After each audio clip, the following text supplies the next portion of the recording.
हिंगोलीत पोलीस कर्मचाऱ्याने आपल्या सासरच्यांवर गोळीबार केल्याने एकच खळबळ उडाली आहे।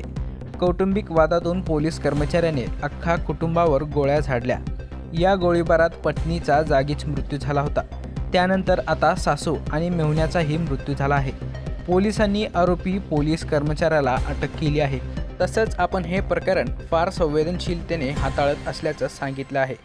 हिंगोलीत कौटुंबिक वादातून पत्नीसह सासू, मेहुणा आणि त्याच्या चिमुकल्यावर गोळीबार केल्याची घटना घडली होती। या प्रकरणात पत्नीचा जागीच मृत्यू झाला होता। सासू, मेहुणा आणि चिमुकल्यावर नांदेड येथे उपचार सुरू होते।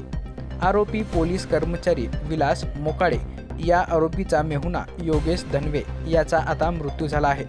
त्यामुळे या गोळीबारातील मृतांची संख्या 2 वर पोहोचली आहे। दरम्यान आरोपी विलास मोकाडे याला पोलिसांनी यापूर्वीच सेवेतून निलंबित केलं आहे। त्याच्यावर खुनाचा गुन्हा दाखल करून त्याला अटकही करण्यात आली आहे। सासू आणि त्याच्या 2 वर्षाच्या मुलावर नांदेड येथे उपचार सुरू आहेत। पोलीस या प्रकरणी अधिक तपास करत आहेत। दरम्यान हे प्रकरण आम्ही अत्यंत संवेदनशीलपणे हाताळत आहोत, अशी प्रतिक्रिया पोलीस अधीक्षक श्रीकृष्ण कोकाटे यांनी दिली आहे।